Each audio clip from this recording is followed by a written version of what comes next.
നമസ്കാരം. തട്ടാതെയും മുട്ടാതെയും മാണി സാർ എത്തി. സ്വാഗതം വക്രദൃഷ്ടിയിലേക്ക്.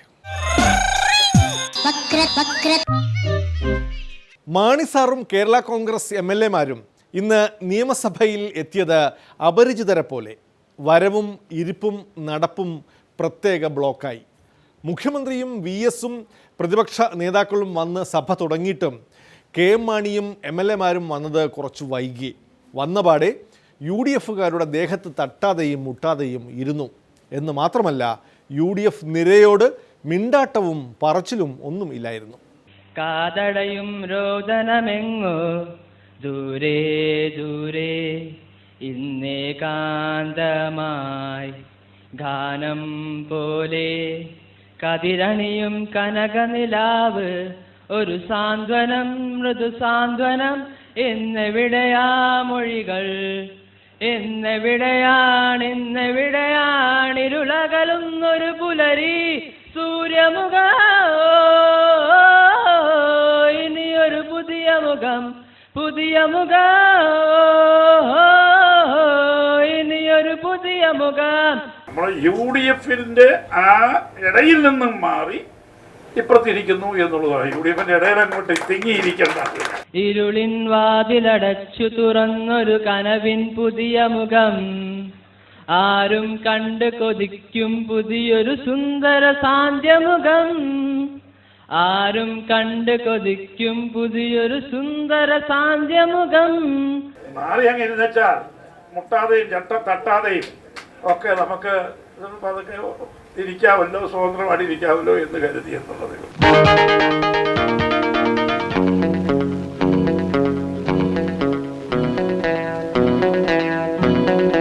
നമസ്കാരം. താൻ എവിടെ നിന്ന് വന്ന് രാവിലെ കുറ്റിയും പറിച്ച്?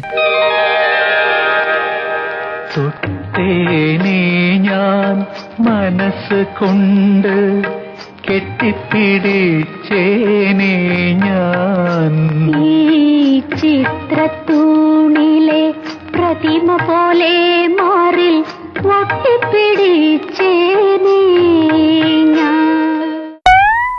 ഡാർജിലിംഗിലെ ഗൂർഖ ഗറിലകളെ പോലെ ഞാനന്ന് കാണിച്ച അമ്പും വില്ലും ഉപയോഗിച്ചാലോ? എന്ത് കുന്ത ഉപയോഗിച്ചാലും വേണ്ടില്ല, അവന്റെ കയ്യിൽ നിന്ന് എങ്ങനെയെങ്കിലും അത് പിടിച്ചു വാങ്ങിക്കണം. എന്ത് വില കൊടുത്താലും വേണ്ടില്ല. ഗോ. മാണി കേരള കോൺഗ്രസ്സുകാരാണ് ഇനി നിയമസഭയിൽ ശ്രദ്ധിച്ച് പ്രവർത്തിക്കേണ്ടത്. പ്രതിപക്ഷമാകണം, എന്നാൽ UDF-കാരുടെ തിക്കിലും തിരക്കിലും പെടാൻ പാടില്ല. UDF നടുത്തളത്തിലിറങ്ങിയാൽ KM മാണിയും കൂട്ടരും ഇറങ്ങിപ്പോകും. ഇനി UDF വോക്കൗട്ട് നടത്തിയാലോ കേരള കോൺഗ്രസ് നടുത്തളത്തിലിറങ്ങും. വരണ്യവർഗത്തിന് വേണ്ടി മാത്രം മെഡിക്കൽ ഡെന്റൽ വിദ്യാഭ്യാസത്തെ റിസർവ് ചെയ്യുന്ന സർക്കാരിന്റെ ഈ നടപടി അവസാനിപ്പിക്കണമെന്ന് സാർ ഞാൻ അഭ്യർത്ഥിക്കുകയാണ്. ഇത് നടന്ന വൻപിച്ച കോടയാണ് സാർ നടന്നുകൊണ്ടിരിക്കുന്നത്.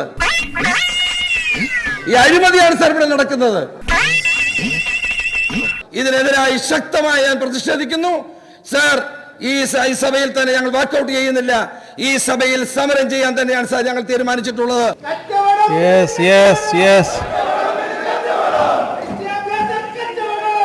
ഓർഡർ. എന്റെ പാർട്ടിയും ഞാൻ പോവാണ്. അതെ, കുറച്ച് പതുക്കെ പറഞ്ഞാലും കേൾക്കാം. ഓക്കെ.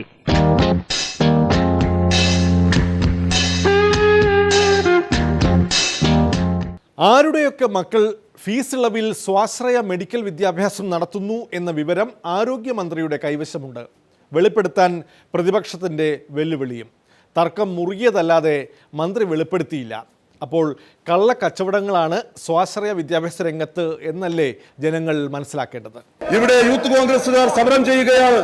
ആ സമരത്തെ മെഡിക്കൽ വിദ്യാഭ്യാസ രംഗത്ത് ഉണ്ടായിട്ടുള്ള അനാശാസ്യപരമായ നടപടികൾക്കെതിരായി സമരം ചെയ്യുന്ന വിദ്യാർത്ഥികളെ മർദ്ദിച്ച് മെഡിക്കൽ കോളേജിൽ അഡ്മിറ്റ് ചെയ്യുന്ന ഈ സമര പരിപാടി, ഈ നയം ഗവൺമെന്റ് അവസാനിപ്പിക്കണമെന്നാണ് എനിക്ക് പറയുവാനുള്ളത്. 100% സീറ്റിലും ഗവൺമെന്റ് അലോട്ട്മെന്റ് നടത്താമെന്ന് തന്നെയാണ് പറഞ്ഞത്. അതിൽ പ്രതിഷേധിച്ചിട്ടാണ് മാനേജ്മെന്റ് ഇറങ്ങിപ്പോയത്. അപ്പോൾ മാനേജ്മെന്റിനോട് ഞങ്ങൾ കെഞ്ചിയിട്ടില്ല. ഒരു മാനേജ്മെന്റിനോടും കെഞ്ചേണ്ട ആവശ്യമില്ല. ഞങ്ങളുടെ ഈ കൂട്ടത്തിൽ നിന്ന് ഏതെങ്കിലും ഒരാളുടെ കുട്ടി അനധികൃതമായി ഫീസ് കൊടുക്കാതെ ഒരു മെഡിക്കൽ കോളേജിൽ പഠിക്കുന്നില്ല സർ. ഞാനൊരു അസംബ്ലി തലമായതുകൊണ്ട് ഞാൻ കൂടുതൽ പറയുന്നില്ല. ഞങ്ങളുടെ അടുത്ത് ലിസ്റ്റ് ഉണ്ട്. ആരുടെയൊക്കെ മക്കൾ ഏതെല്ലാം മെഡിക്കൽ കോളേജിൽ സൗജന്യമായി എന്ന് തോന്നിക്കത്തക്ക വിധത്തിൽ ഫീസ് സൗജന്യത്തിൽ പഠിക്കുന്നു എന്നുള്ള വിവരം ഞാൻ ഇപ്പൊ പറയുമെന്നാണ് പറഞ്ഞത്. സർ, എന്റെ മക്കൾ, ഞാൻ എന്റെ കാര്യം പറയുകയാണ്, എന്റെ മക്കൾ എങ്ങനെ പഠിക്കുന്നില്ല? കഴിഞ്ഞ തവണ എഗ്രിമെന്റ് ഉണ്ടാക്കിയതിനു ശേഷം ഇവിടെ ഇരിക്കുന്ന ആരുടെയൊക്കെ കുട്ടികൾ ഏത് മെഡിക്കൽ കോളേജിൽ വേണ്ടത്ര ഫീസ് കൊടുക്കാതെയും ഒക്കെ പഠിക്കുന്നുണ്ട് എന്നുള്ളതിന്റെ കൃത്യമായ വിവരം എന്റെ അടുത്ത് എന്നെ കണ്ടത് പറയിപ്പിക്കരുത് സർ. എടാ അമ്മുകുട്ടിയെ നിനക്കറിയില്ല. അടിച്ചതിന്റെ ചേപ്പക്കുട്ടി ഞാൻ പരത്തും. അനാവശ്യം പറയരുത്. സർ, നിങ്ങൾ പേര് പറ, ധൈര്യം ഉണ്ടെങ്കിൽ ഞാൻ മന്ത്രിയെ വെല്ലുവിളിക്കുകയാണ്. എടാ ധൈര്യം നീ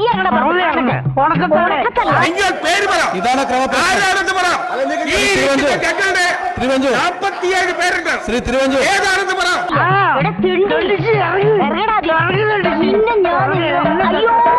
പേര് പറയാൻ സാധ്യമല്ലെങ്കിൽ പിൻവലിച്ച് മാപ്പ് പറയണം, അല്ലെങ്കിൽ എക്സ്പെൻഡ് ചെയ്യണം, അല്ലെങ്കിൽ എക്സ്പെൻഡ് ചെയ്യണം. അങ്ങയുടെ പോയിന്റ് ഓഫ് ഓർഡർ എന്താണ്? എനിക്കിത് കേൾക്കാൻ കഴിയില്ല. എന്താണ് പോയിന്റ് ഓഫ് ഓർഡർ? 307 സഭാരേഖകളിൽ നിന്ന് നീക്കം ചെയ്യുന്നതുമായി ബന്ധപ്പെട്ട ആ സഭാരേഖകളിൽ നിന്ന് നീക്കം ചെയ്യുന്നതിന് വേണ്ടിയാണ് ഒന്നുകിൽ അത് എക്സ്പെൻഡ് ചെയ്യണം, അതല്ലെന്ന് വരികിൽ അടിസ്ഥാനരഹിതമായ ഈ ആക്ഷേപം പിൻവലിച്ചു എന്ന് മന്ത്രി അവിടെ നിന്ന് പറയണം. അപ്പോഴേ അന്തസ്സുള്ള തറവാട്ടി പറഞ്ഞവർക്ക് പറ്റണ പണിയാണോ ഇത്? ഞാൻ ഉള്ളോടത്തോളം കാലം എന്റെ വീട്ടിൽ ഇങ്ങനെയുള്ള അബദ്ധങ്ങൾ നടക്കാൻ ഞാൻ സമ്മതിക്കില്ല. ചോരച്ചാലുകൾ നീന്തിക്കയറിയ വിദ്യാർത്ഥി പ്രസ്ഥാനം എന്നൊക്കെ മുദ്രാവാക്യം വിളിച്ചതിൻ്റെ ഗുട്ടൻസ് ഇപ്പോഴല്ലേ പിടികിട്ടിയത്? ചോര ആയിരുന്നില്ല, ചുവന്ന മഷിക്കുപ്പിയാണ് ഈ ചോരച്ചാലുകൾ സൃഷ്ടിച്ചത്. സ്വാശ്രയ പ്രശ്നത്തിൽ തിരുവനന്തപുരത്തും കോഴിക്കോടും യൂത്ത് കോൺഗ്രസ്സുകാർക്കും KS-കാർക്കും പൊതുരെ തല്ലിക്കിട്ടി. പക്ഷേ ചോര ചീന്തിയില്ല. പലരുടെയും ദേഹത്ത് പടർന്ന ചുവപ്പ് പക്ഷേ മഷിയായിരുന്നു. ചോരയും മഷിയും തങ്ങളുടേതല്ലെന്ന് യൂത്ത് കോൺഗ്രസ്സുകാർ.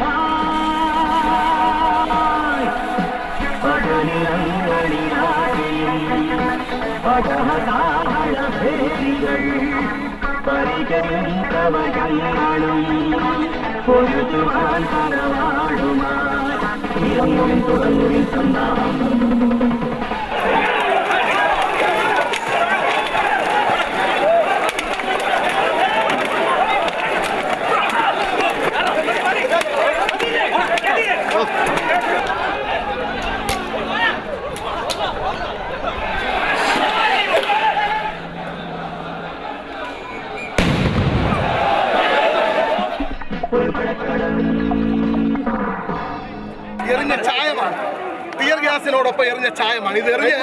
ഇതെറിഞ്ഞ ഐഡന്റിഫിക്കേഷന് വേണ്ടി ഇത് എറിഞ്ഞിട്ട് ഈ ചായം വരുന്ന പ്രവർത്തകരെ വടിയിലിട്ട് വേട്ടയാടാൻ വേണ്ടിയാണ്.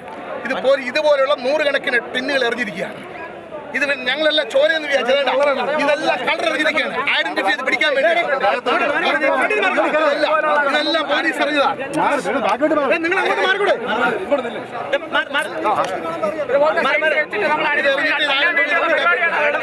മൃഗീയമായിട്ടാണ് നീയാണോ? ഞാനല്ല, എന്റെ ഗർഭം ഇങ്ങനല്ല. ഭരണപരിഷ്കാര കമ്മീഷൻ ചെയർമാൻ VS സെക്രട്ടേറിയറ്റിൽ ഒരു ഓഫീസ് വേണം എന്ന് ആഗ്രഹിച്ചു. കിട്ടിയത് IMG-യിലും. നിയമസഭാ സമ്മേളനം നടക്കുമ്പോൾ ഇടയ്ക്ക് വിശ്രമിക്കാനും മറ്റും അവിടെ ഒരു ഓഫീസ് വേണമെന്ന് ആഗ്രഹിക്കുന്നതിൽ എന്താണ് തെറ്റ്? മന്ത്രിമാർക്കെല്ലാം നിയമസഭയിൽ ഓഫീസുണ്ട്. ക്യാബിനറ്റ് പദവിയുള്ള MLA-ക്കും വേണ്ടതാണ്. സ്പീക്കർ അറിഞ്ഞു ചെയ്യേണ്ടതാണത്. എല്ലാ സൗകര്യവുമുള്ള ഒരു ഓഫീസ് ചോദിക്കുമ്പോൾ നിയമസഭാ സമുച്ചയത്തിലെ ഏതെങ്കിലും കൊച്ചുമുറി നൽകി VS-നെ കൊച്ചാക്കരുത്. ഏത് ടൈപ്പ് വീട് വേണമെന്ന് ചോദിക്കുന്നു. വീട് നല്ല വീടായിരിക്കണം. ബെഡ്റൂം 1 പോരല്ലേ? 2 തന്നെ ആയിക്കോട്ടെ. പിന്നെ അതിഥികളൊക്കെ വന്നാൽ ഇരിക്കാൻ നല്ലൊരു ഹാള് അത് വേണം. പിന്നെ ബാത്റൂം അറ്റാച്ച്ഡ് ആവണം. പൂജാമുറിയോ? പൂജാമുറി ആയിക്കോട്ടെ. വീടിന്റെ മുൻവശം കാണാൻ ഒരു ചേല് വേണം. നല്ല പൂന്തോട്ടവും കാറ് കയറ്റിയിടാനുള്ള സ്ഥലവും. അപ്പൊ എല്ലാ സൗകര്യം ഉള്ളൊരു വീട് വേണം അർത്ഥം. അത് തന്നെ. വാ, പറ്റിയ സ്ഥലമാണ്.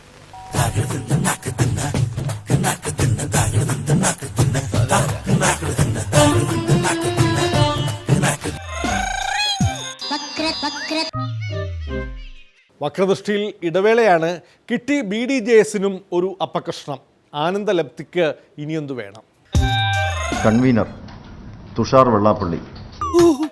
എന്റെ ശാപമുക്ക് ഭഗവതി, ഞാൻ രക്ഷപ്പെട്ടു. സന്തോഷ സൂചകമായി തന്നതിനെ സ്വീകരിച്ച് ബാലകരാം ഞങ്ങളിതാ പോകുന്നു.